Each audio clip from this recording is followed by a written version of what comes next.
एक बार फिर से आपका स्वागत है हमारे चैनल हिस्ट्री एंड हिंदी में। आज हम बात करेंगे कुंभलगढ़ किला और उसकी रहस्यमयी दीवार। कुंभलगढ़ किला राजस्थान का एक प्रमुख पर्यटन स्थल है जो राजसमंद जिले के उदयपुर शहर की उत्तर पश्चिम में 82 किलोमीटर की दूरी पर स्थित है। कुंभलगढ़ किला राजस्थान राज्य के 5 पहाड़ी जिलों में से एक है, जिसको साल 2013 में यूनेस्को द्वारा विश्व धरोहर स्थल घोषित किया गया था। अरावली पर्वतमाला की पहल थी, पर बना हुआ यह एक किला पर्वतमाला की तरह पानी चोटियों से घिरा हुआ है और 1914 मीटर की ऊंचाई पर स्थित है।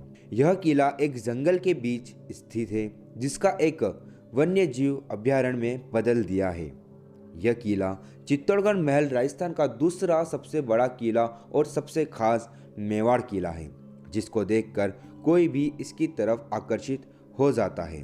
अगर आप राजस्थान या इसके आसपास उदयपुर शहर की यात्रा कर रहे हैं तो आपको कुंभलगढ़ किला देखने के लिए ज़रूर जाना चाहिए।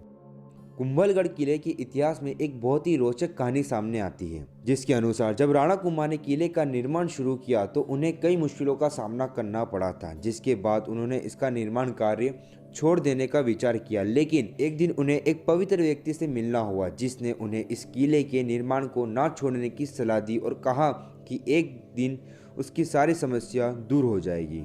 बस शर्तें यह है कि कोई भी पवित्र व्यक्ति अपने दिल से अपने जीवन का बलिदान कर दे। यह सुनकर राजा निराश हो गया, जिसके बाद उस पवित्र व्यक्ति ने अपना जीवन राजा को अर्पित कर दिया। व्यक्ति ने राजा से कुंभलगढ़ किले के प्रवेश द्वार का निर्माण करने के लिए कहा। उस व्यक्ति की सलाह के बाद राजा कुमार ने वही किया जो उन्हें बताया गया था और वह इस राज्य से किले के निर्माण में सफल हो गए। कुंभलगढ़ ने मेवाड़ और मारवाड़ के बीच अलग अलग क्षेत्रों के चिन्हित किया है और जब भी कोई हमला हुआ तो उसने बचने के लिए इस जगह का इस्तेमाल किया गया। राजा कुमार उन्हें भी कुंभलगढ़ फोर्ट पर शासन किया और वे उदयपुर शहर के संस्थापक थे। यह किला अंबर के राजा मान सिंह, मारवाड़ के राजा उदय सिंह और गुजरात के निर्णय के बीच स्थित बना रहा। कुंभलगढ़ किले को उस स्थान के रूप में भी जाना जाता है जहां महाराणा प्रताप का जन्म हुआ था और इस किले पर 1457 में गुजरात के अहमद शाह प्रथम ने हमला किया था। यहाँ की स्थानीय लोगों का मानना है कि किले में माता देवी मौजूदगी थी जो इस किले की रक्षा करती थी, जिनके मंदिर को अहमद शाह ने नष्ट कर दिया था।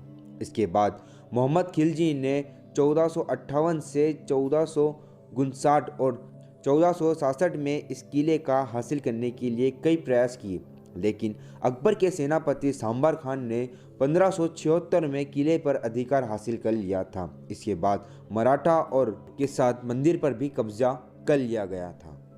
अब हम बात करेंगे the great wall of India. चीन की दीवार के बारे में तो हम सब जानते हैं, लेकिन आपको शायद ये पता होगा कि हमारे देश में भी एक ऐसी दीवार है जिसके आगे चीन की दीवार भी फेल है। जी हाँ, इस दीवार को भंसने की कोशिश में भी मुगल शासक नाकाम रहे। यही नहीं, इस दीवार को वर्ल्ड हेरिटेज साइट में भी शामिल किया गया। वास्तुशास्त्र के अनुसार बनी इस दीवार की सुरक्षा व्यवस्था भी कमाल की है। इस दीवार को कुंभलगढ़ किले की सुरक्षा के लिए बनाया गया था। इसका निर्माण राणा कुमार ने करवाया था। 36 किलोमीटर की लंबी दीवार की मोटाई कितनी है कि उस पर से 10 घोड़े एक साथ दौड़ सकते हैं। कहते हैं कि जब इसका निर्माण शुरू किया गया तो जैसे जैसे दीवार का निर्माण आगे बढ़ा वैसे वैसे दीवारें भी रास्ता देती चली गई। दरअसल इस दीवार का काम इसलिए करवाया जा रहा था ताकि विरोधियों से किले की सुरक्षा की जा सके, लेकिन दीवारें थी कि बंद होने का नाम नहीं ले रही थी। तब कारीगरों ने राजा को बताया कि यहाँ पर किसी देवी का वास है। कालीगुरु की बात सुनकर राजा ने एक संत को बुलवाया और उनसे समस्या का निदान पूछा। तब संत ने बताया कि देवी इस काम को तभी आगे बढ़ने देगी जब स्वच्छता से कोई मानव बलि के लिए खुद को प्रस्तुत करे। राजा इस बात से चिंतित होकर सोचने लगे कि आखिर कौन इसके लिए आगे आएगा। तभी संत ने कहा कि वह खुद बलिदान देने के लिए तैयार है और इसके लिए राजा से आज्ञा मांगी। संत ने कहा कि वह पहाड़ी पर जिस स्थान पर रुके उन्हें वहीं पर मारा जाए और उसी स्थान पर देवी का मंदिर बनाया जाए। कहते हैं कि वह संत 36 किलोमीटर चलने के बाद रुके थे कि जहां उनका सर गिरा वहां मुख्य द्वार है और जहां पर उनका शरीर गिरा वहां दूसरा मुख्य द्वार है।